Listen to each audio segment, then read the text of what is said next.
Caleb Monroe ran every morning, not for speed, not for sport, but for survival.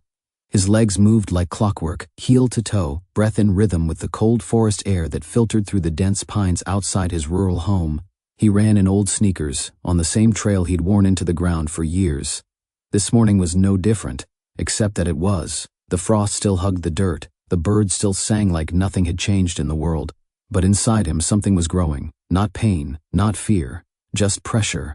A silent scream that hadn't found its voice in 5 years. His brother, Micah, had vanished without a trace. No note, no goodbye, no body, just gone.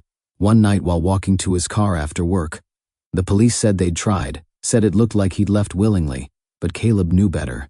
Micah wouldn't leave, not without a fight, not without telling him. Since then, Caleb had been alone. No wife, no kids, just this house at the edge of the woods, and silent.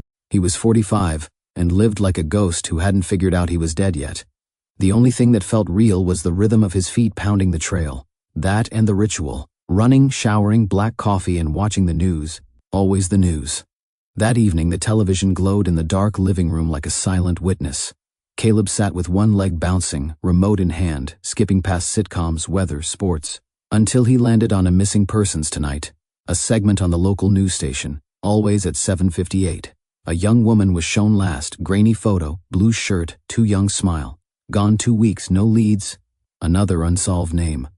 Caleb stared at the screen, the same way he had every night for 5 years, waiting, watching, hoping that Micah's photo might appear. But it never did. The anchor's voice was polished and empty. Authorities say there's no indication of foul play. They always said that. Caleb leaned forward, staring at the woman's eyes, trying to remember if he'd seen her face before, if maybe she'd be where he was now, wherever that was. Some nights he convinced himself that Micah had simply started over, that he'd snapped and run, but deep down, he didn't believe it. The world was cracked in ways no one liked to admit. And lately, Caleb had started to feel like there was a pattern beneath it all. Something wrong that connected the dots no one else wanted to draw. Too many missing, too little trace, too much silence. The next morning, Caleb ran like always, but this time, his feet didn't follow the usual route. He passed the turn that led to the clearing near the river, kept going. It was instinct, or maybe it was something else. The woods grew thicker, the trail narrowed. Eventually there was no trail, just cold earth, brittle pine needles, and wind whispering secrets through the trees. Then he saw it, a fence, not a wooden one, not some old farm post. It was metal, industrial, at least 10 feet high, with barbed wire strung across the top, and camera domes on each corner. There were no signs, no trespassing, no federal warnings, just silent perimeter. He stopped, breath ragged, and stared. What the hell was a compound doing way out here? His house was the last on the grid. Beyond this, it was just forest for miles. He crept closer. Not much, just enough to make out details. Behind the fence, nestled in a clearing barely visible through trees, were buildings, low, concrete, utilitarian. Watchtowers, guards, a gate, and movement. It took him 15 minutes to find a gap, a small break in the base of the back fence, just wide enough for a person to crouch and see through. The metal bent inward, like it had been struck or tampered with before. Caleb crouched and looked inside. At first he saw nothing unusual, just the compound, lifeless and still. But then came the people, lined up in gray jumpsuits in rows of 4, marching, drilling, carrying heavy sandbags across a yard. No one laughed, no one talked, no one slowed. Each one wore some kind of collar or device around their neck, blinking with tiny lights. He leaned forward, trying to focus. They weren't soldiers. They weren't inmates. They looked drained, not beaten, but hollowed out. That's when he noticed something else. The guards were not police. They wore similar black uniforms, but the patches were blank. The faces were covered. No badges, no emblems, no flags, just silent watchers. What the hell is this place, Caleb thought. Then one of the prisoners collapsed. A guard stepped forward and jabbed something, a baton maybe, into the man's ribs. Electricity hissed. The man screamed, twitched, got back up. Caleb fell backward from the fence, heart pounding. Caleb didn't sleep that night. He lay in bed, eyes wide open, heart still hammering hours after he'd stumbled back from the woods. He kept replaying what he saw, the mechanical rhythm of bodies, the blank stares, the electric jab. It wasn't just a camp. It wasn't even a prison. It was something else. Something deliberate, hidden, organized. He'd seen enough movies to know what classified government facilities looked like on the outside. But this wasn't a military op. There were no insignias, no flags, no identification at all. And those people, they weren't criminals. Some looked like teenagers, others middle-aged, some frail, some healthy. But all of them moved the same way, like puppets being held up by invisible strings. He needed to go back. The next day, before sunrise, Caleb packed a small kit, binoculars, bottled water, a granola bar, and an old camcorder he hadn't touched in years. No phone. He didn't trust it. By noon he was back at the compound. Same spot, crouched behind the twisted slat of fence. He began filming through the crack. Slowly, patiently. This time he focused on faces. Dozens passed by in single file. Many were too far or too quick to identify. But one, he blinked, pressed his face closer to the fence. A man with curly brown hair, hunched shoulders, and a slow limp. No, it couldn't be. The man turned slightly, just enough for Caleb to see his profile. The jawline, the walk, that tiny tick above the left eyebrow, twitching in moments of stress. Caleb's entire body went rigid. Micah, it was him. Older, thinner, paler, but him, his brother. After 5 years of silence, 5 years of posters, police reports, unanswered prayers, Micah was alive. And he was here. In this place. Caleb's knees gave out, and he sank into the pine needles. The camcorder slid into the dirt beside him. His chest heaved like he'd been punched. 1,000 thoughts hit him at once. How? Why? Was he drugged? Was he forced here? Did he even remember who he was? Caleb forced himself back up. He couldn't waste the moment. He grabbed the camcorder, zoomed, filmed again, but the moment was already gone. Micah had disappeared into a long gray building. Caleb stayed there for 2 more hours, watching, recording, cataloging. He saw another familiar face, a woman he remembered from a news segment 2 years ago, a schoolteacher who vanished from a town 2 counties over. He knew her because her face had been burned into his mind. The news anchor had said she vanished on the way to a parent-teacher meeting. Now she was here, marching silently beside strangers. By the time Caleb got home, he was drenched in sweat and shaking. He opened his laptop, searched missing persons databases, local archives, Reddit threads, and sure enough, 3 more faces matched reports of people who had undisappeared without explanation over the past 4 years, all presumed runaways. None ever found, until now. His fingers hovered over the keyboard. He didn't know what this place was, but he knew one thing: they had Micah, and he was going to get him back. By midnight, his walls were covered in printed photographs, news clippings, and thumbtacked notes. Caleb had never thought of himself as a conspiracy guy. He hated internet theories, hated the crazy comment threads about lizard people or shadow cabals. But this wasn't a theory. This was real, and he had proof. He uploaded screenshots of the camcorder footage, froze it on Micah's face, cross-referenced timestamps, locations, searched for anomalies in satellite maps of the area, and then something clicked. The compound wasn't marked on any public database. Not Google Earth, not topographical maps, not property records. It didn't exist. And yet, it was there. He took to online forums, carefully, anonymously, posted a short clip, 10 seconds of the gray uniformed people marching in rows. He blurred Micah's face. He wasn't ready to share that yet. Within hours, the post caught fire. Some dismissed it. Others were intrigued. A few said they'd seen something similar. Remote locations, barbed wire, no clear signage. One user messaged him directly to be careful. If they catch you watching, they don't ask questions. You just disappear. Caleb's hands trembled over the keyboard. Arthu are they? No reply. At 3:17 a.m. someone knocked on his front door. 3 sharp knocks. He froze, waited, listened. Nothing. No footsteps, no retreat. Just silence. He didn't open it. He sat in the dark until the sky started to bleed blue again. By the 4th day, Caleb wasn't afraid of being wrong. He was afraid of being right. Micah's face had haunted every second since he first saw it. That slight limp, the dark curls, the almost imperceptible slump in his shoulders. It wasn't a maybe. It was him. And if Micah was there, then so were they.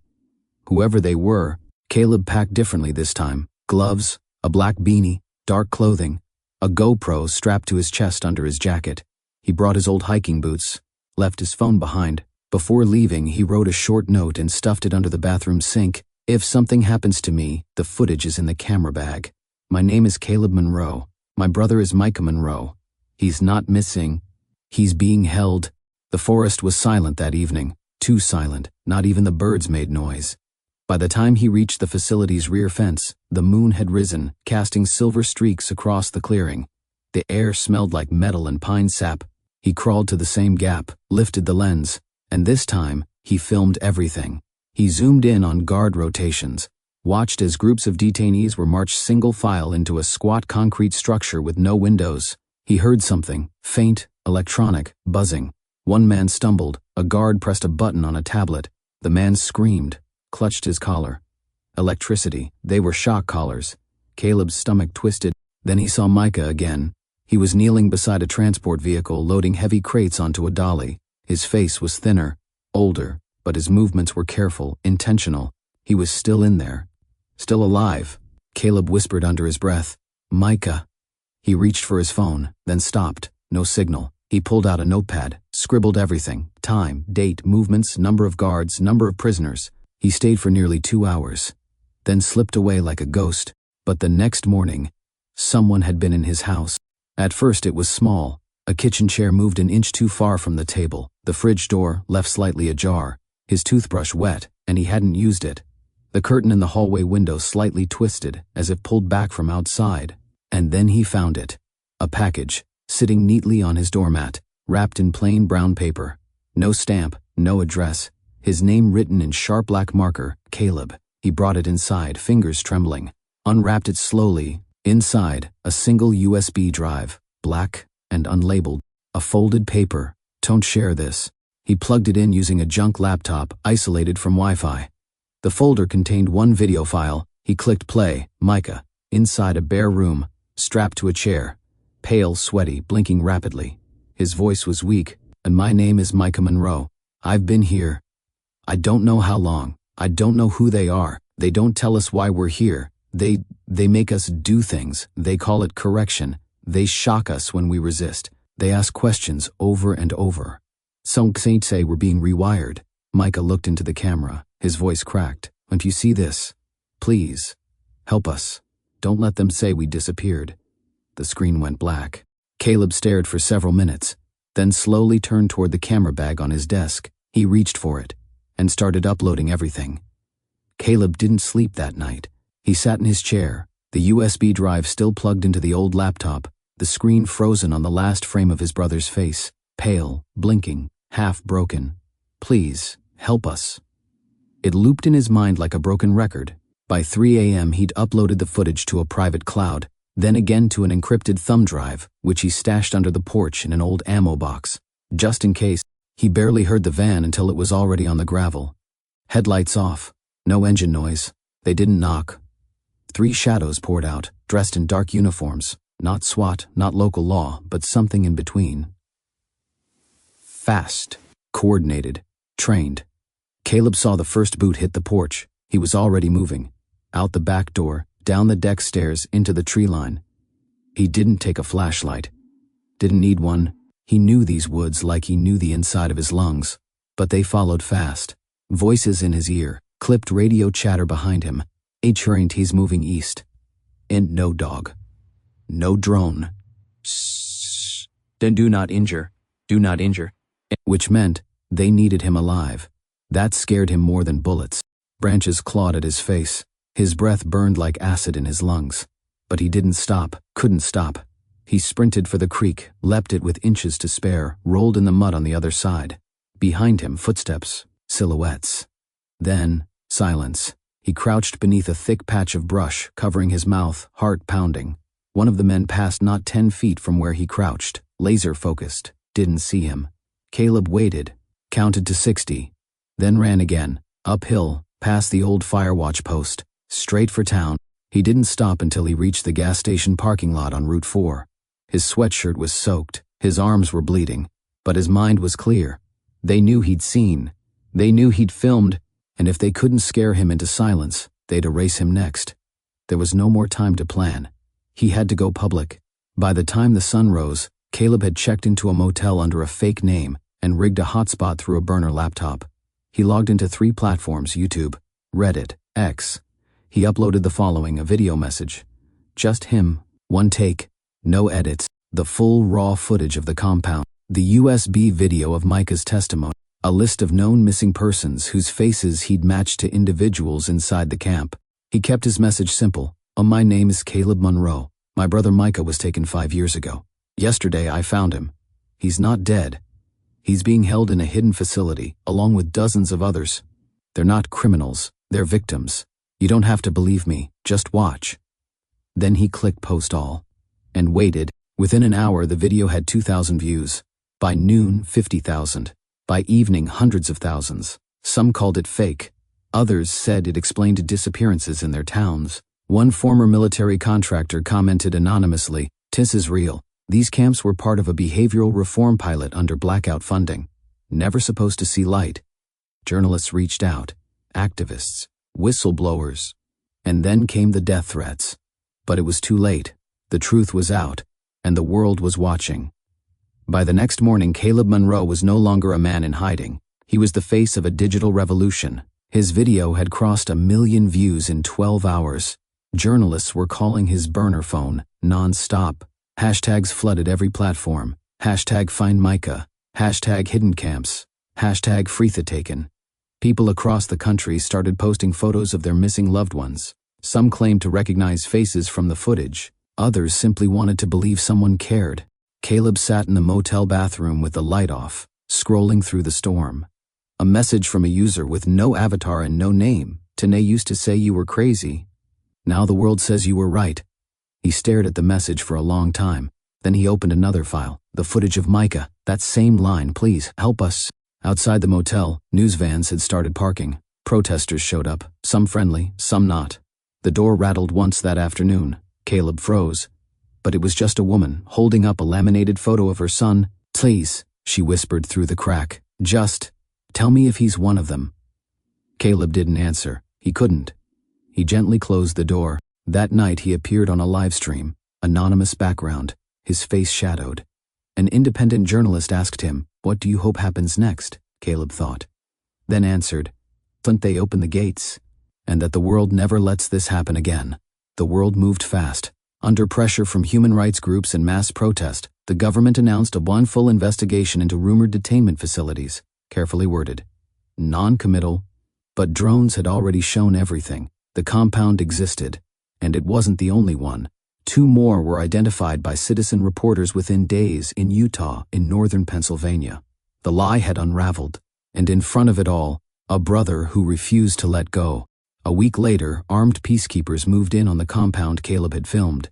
Footage from the air showed prisoners being led out in single file, confused, blinking in the sunlight like they hadn't seen it in years. Medical tents were waiting, cameras too.